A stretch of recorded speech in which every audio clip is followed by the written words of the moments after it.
Item ಯಾವುದೇ ಇರಲಿ try ಮಾಡಿ ಆಚಿ ಚಿಕನ್ ಮಸಾಲಾ. ಆಚಿ ಚಿಕನ್ ಮಸಾಲಾ. ಎನಿವೆ ಇಡೀ ದೇಶದಾದ್ಯಂತ ಈ ಬಿಜೆಪಿ ಏನ್ ಸ್ಟ್ಯಾಂಡ್ ಇಟ್ಕೊಂಡಿದೆಯಲ್ಲ, ಹಿಂದುತ್ವ, ಹಿಂದೂ ರಾಷ್ಟ್ರ, ಆ ಪರಿಕಲ್ಪನೆಯಲ್ಲಿ ಇರುವಂತ ಬಿಜೆಪಿನೇ ಇಡೀ ದೇಶದಾದ್ಯಂತ ಒಂದು ಸುನಾಮಿಯನ್ನ ಎಬ್ಬಿಸ್ತಾ ಇದೆ, ಅಧಿಕಾರದ ಚುಕ್ಕಾಣಿ ಹಿಡಿತಾ ಇದೆ.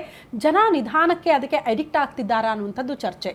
ಆ ಮೂಲಕ ಬಲಪಂಥೀಯ ಆಡಳಿತ ಜಾಸ್ತಿ ಆಗ್ತಾ ಇದೆ, ಎಡಪಂಥೀಯವರು ಮನೆಗೆ ಹೋಗ್ತಿದ್ದಾರೆ ಅಂತ ಅದನ್ನ ಒಪ್ಕೊಳ್ತೀರಾ ಒಬ್ಬ ಮುಸ್ಲಿಂ ಮುಖಂಡರಾಗಿ?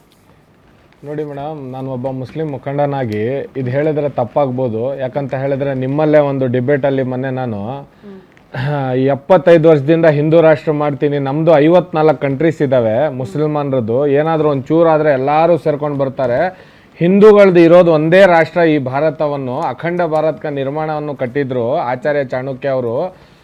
ನೀವು ಮಾಡ್ರಿ ಇದು ಹಿಂದೂ ರಾಷ್ಟ್ರನ, ನಾನು ಜೊತೆಗಿದ್ದೀನಿ ಅಂದಿದ್ದಕ್ಕೆ ಎಲ್ಲರೂ ತೊಗೊಂಡು ನನ್ನನ್ನು ಟ್ರೋಲ್ ಮಾಡಿದ್ರು. ಯಾಕಂದರೆ ಮುಸ್ಲಿಮ್ಸ್ ಆಗಿ ಹಿಂದೂ ರಾಷ್ಟ್ರಕ್ಕೆ ನೀನು ಸತ್ ಕೊಟ್ಟಲ್ಲ ಅಂತ. ಒಂದು ಸತ್ಯನ ಯಾವತ್ತೂ ಕೂಡ ಸತ್ಯನೇ. ಏನಕ್ಕಂದರೆ ಇಲ್ಲಿ ಓಲೈಕೆ ರಾಜಕಾರಣ ಮಾಡೋರು, ಅವರು ಬೇಳೆಯನ್ನು ಬೇಯಿಸ್ಕೊಳ್ಳೋರು. ಈಗ ಮಮತಾ ಬೆನರ್ಜಿ ಕತೆ ಏನಾಯಿತು?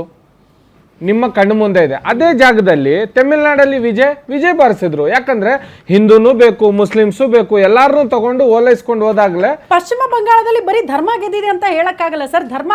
ಧರ್ಮಾಧಾರಿತ ಚುನಾವಣೆ ಫೇಸ್ ಮಾಡಿದ್ರು, ಅದಕ್ಕೆ ಮೋದಿ ಮಾಡಿದ್ರು ಅಂತ ಹೇಳಕ್ಕಾಗಲ್ಲ.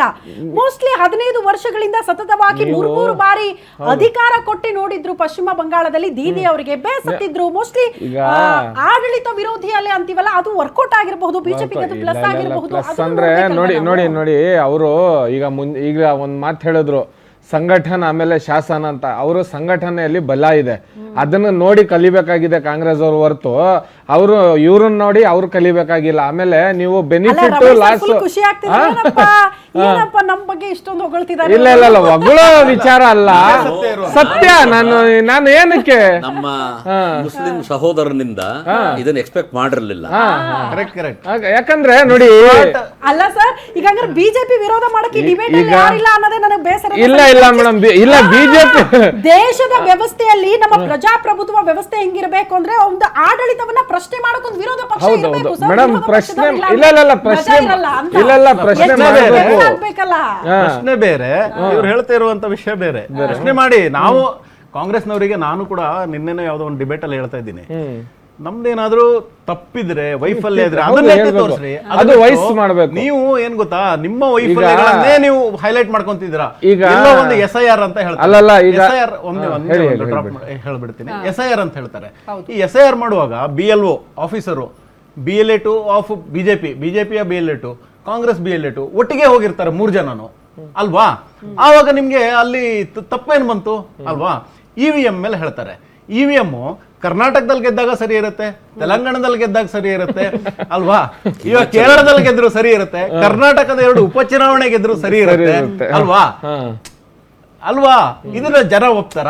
ಈಗ ಇನ್ನು ಯಾವ್ದು ಚುನಾವಣಾ ಆಯೋಗದ ಮೇಲೆ ಇದು ಆರೋಪ ಮಾಡ್ತಾರೆ, ಇದೆಲ್ಲ ಜನ ಒಪ್ಪಲ್ಲ. ಆಯ್ತಾ? ಏನ್ ಗೊತ್ತಾ, ವಿಷಯ ಏನಿದೆ, ವೈಫಲ್ಯ ಏನಾದ್ರೂ ಇದ್ದಿದ್ರೆ ಅಥವಾ ನಿಮಗೇನಾದ್ರೂ ಜನದ ಸಂಬಂಧಪಟ್ಟಂತ ಏನಾದ್ರೂ ತಪ್ಪಾಗಿದೆ ಅಂತ ಹೇಳಿದ್ರೆ ಅದನ್ನೆತ್ತಿ ಹೇಳಿ, ಆವಾಗ ಜನ ಒಪ್ಬೋದು. ಅದು ಬಿಟ್ಟು ನೀವು ಈ ದೇಶದ ಸಂಸ್ಥೆಗಳ ಮೇಲೆ ಅಟ್ಯಾಕ್ ಮಾಡುವಂಥದ್ದು, ಪ್ರಧಾನಮಂತ್ರಿ ಅವರನ್ನ ಏನೇನೋ ಏಕವಚನದಲ್ಲಿ ಮಾತಾಡುವಂಥದ್ದು, ಈ ದೇಶ ಅವರನ್ನ ಪ್ರಧಾನಮಂತ್ರಿ ಮಾಡಿದೆ. ನಿಮಗೆ ಕಾಂಗ್ರೆಸ್ನವರಿಗೆ ಅಥವಾ ವಿರೋಧ ಪಕ್ಷಗಳಿಗೆ ಖುಷಿ ಇರುತ್ತೋ ಇಲ್ವೋ, ಆದ್ರೆ ದೇಶದ ಜನ ಒಪ್ಪಿದ್ದಾರೆ.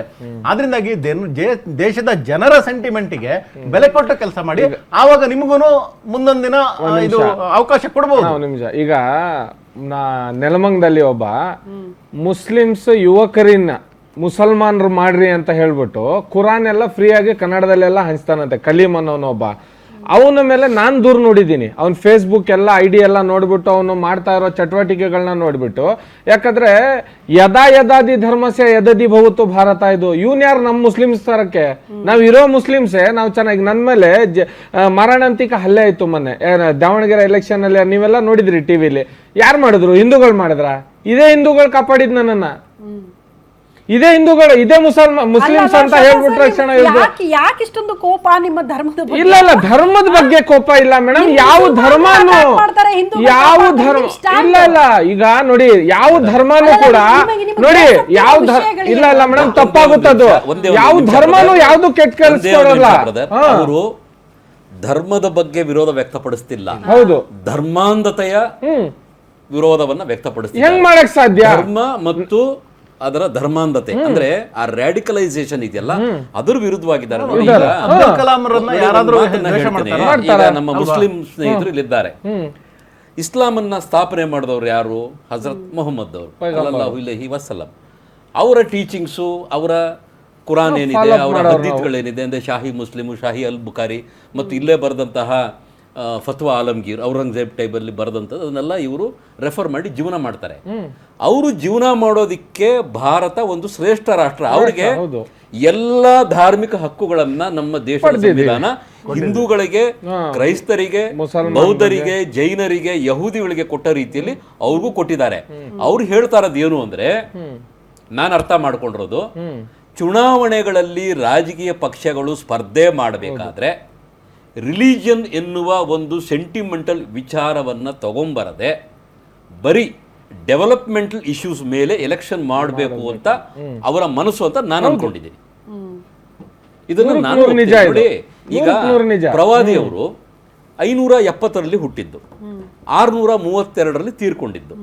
629ನೇ ವರ್ಷದಲ್ಲೇನೆ ಕೇರಳದಲ್ಲಿ ನಮ್ಮ ಜಾಮೋರಿನ್ ಒಬ್ಬರು ಮಹಾರಾಜರು ಚೇರಾಮನ್ ಅನ್ನೋ ಜಾಗದಲ್ಲಿ ಒಂದು ಜುಮ್ಮಾ ಮಸ್ಜಿದ್ ಅನ್ನ ಕಟ್ಕೊಟ್ರು.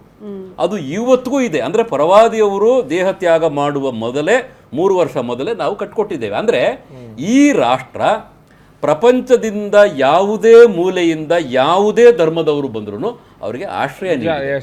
ಅದಕ್ಕೇನೆ ನಾವು ಹಿಂದೂ ರಾಷ್ಟ್ರ ಅಂತ ಹೇಳೋದು. ಈಗ 57ರಿಂದ 58 ಮುಸ್ಲಿಂ ರಾಷ್ಟ್ರಗಳಿದೆ, ಕ್ರಿಶ್ಚಿಯನ್ ರಾಷ್ಟ್ರಗಳಿದೆ, ಬೌದ್ಧ ರಾಷ್ಟ್ರಗಳಿದೆ. ನಮಗೆ ಹಿಂದೂ ರಾಷ್ಟ್ರ ಅಂತಿರೋದು ಒಂದು ಭಾರತ, ಮತ್ತೊಂದು ನೇಪಾಳ. ಈಗ ನಾವು ಅಫ್ಘಾನಿಸ್ತಾನದಿಂದ ಓಡ್ ಬಂದಿದ್ದೇವೆ, ಪಾಕಿಸ್ತಾನದಿಂದ ಓಡ್ ಬಂದಿದ್ದೇವೆ, ಬಾಂಗ್ಲಾದೇಶದಿಂದ ಓಡ್ ಬಂದಿದ್ದೀವಿ, ಇಂಡೋನೇಷ್ಯಾದಿಂದ ಓಡ್ ಬಂದಿದ್ದೀವಿ. ಇನ್ನು ನಾವು ಇಲ್ಲಿಂದ ಓಡಬೇಕು ಅಂದ್ರೆ ಇನ್ನು ಹೋಗಿ ಇನ್ನು ಹಿಂದೂ ಮಹಾಸಾಗರದಲ್ಲಿ ಜಂಪ್